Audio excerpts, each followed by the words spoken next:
Hi friends, ఈరోజు మనం ఏదైనా డాక్యుమెంట్స్ని మన ఫోన్ నుంచి ఎలా క్యాప్చర్ చేయాలి, లేదంటే మన ఫోన్ నుంచి ఎలా ఫోటో తీయాలో మరియు దాన్ని ఎలా మనం వాట్సాప్ కానీ ఈమెయిల్ కానీ చేసుకోవచ్చో తెలుసుకుందాం.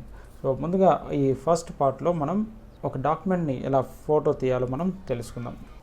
మీకు ఇక్కడ చూపిస్తున్నటువంటి విధంగా మీరు కనుక ఫోటో తీస్తే ఆ ఫోటో అనేది సరిగ్గా రాదనమాట. ఇలా మాత్రం మీరు ఎప్పుడు ఒక ఫోటోని తీయద్దండి. అంటే ఈ విధానంలో ఈ డైరెక్షన్లో ఎప్పుడు ఫోటో తీయకూడదు.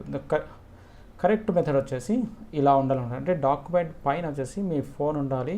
ఇలా ఫోన్ ఉన్నప్పుడు మీరు కనుక క్యాప్చర్ చేస్తూ ఉన్నట్టయితే ఇట్లా స్క్రీన్లో చూపించిన విధంగా మీ ఫోటో బాగా క్లీన్గా రావడం జరుగుతుంది. ఫోటో తీసిన తర్వాత మీరు మీ గ్యాలరీలోకి వెళ్ళాల్సి వస్తుంది. మీ ఫోటో ఎక్కడుందో ఆ ఫోటోని ముందుగా మీరు ఓపెన్ చేయాల్సి వస్తుంది. ఎడిట్ అనే ఆప్షన్ ఉంది, దాని మీద క్లిక్ చేయండి. క్లిక్ చేయగానే మీకు ఇలా వస్తుంది. ఇందులో ఫ్రేమింగ్ ఆప్షన్ ఉంటుంది. ఈ ఫ్రేమింగ్ ఆప్షన్ వచ్చినప్పుడు మీరు కావాల్సింటే క్రాప్ చేసుకోవచ్చు. ఇక్కడ సైడ్స్లో ఉన్నారు కదా, ఈ సైడ్స్ మీరు రైట్ సైడ్ ఇలా తగ్గించడం ద్వారా మరియు రైట్ సైడ్ నుంచి లెఫ్ట్కి ఇలా తీసుకురావడం ద్వారా మరియు టాప్ నుంచి బాటమ్కి మరియు బాటమ్ నుంచి ఇలా టాప్కి ఇలా కావాల్సింటే మీరు అడ్జస్ట్మెంట్ చేసుకుంటే మీ ఇమేజ్ని కరెక్ట్గా మీరు సెట్ చేయొచ్చు అనమాట.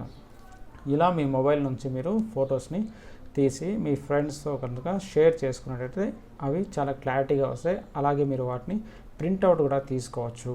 మీరు ఇదే డాక్యుమెంట్స్ని మీరు కావాల్సింటే ఏదైనా ఎగ్జామ్కి ఆన్లైన్లో అప్లై చేసేటప్పుడు డాక్యుమెంట్స్ని అప్లోడ్ చేయాలి అంటే మీరు కావాల్సింటే ఇలా ఫొటోస్ని తీసి వాటిని క్రాప్ చేసుకొని అప్లోడ్ చేయండి. ఆ ఫొటోస్ అప్లోడ్ అయిపోతాయి.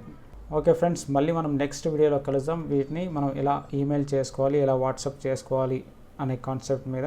ఈ వీడియో కనుక నచ్చినట్టయితే లైక్ చేయండి, షేర్ చేయండి, సబ్స్క్రైబ్ చేయండి. Thank you.